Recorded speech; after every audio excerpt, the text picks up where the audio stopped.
বসন্তের দুপুর। অনুপম মোদক।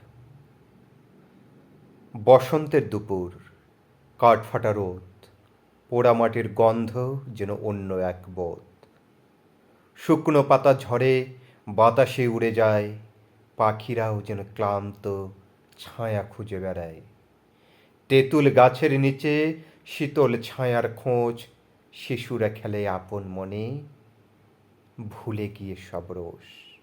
মাটির ভাঁড়ে জল যেন অমৃত স্বাদ, গ্রীষ্মের এই দুপুরে শান্তি অবিরত।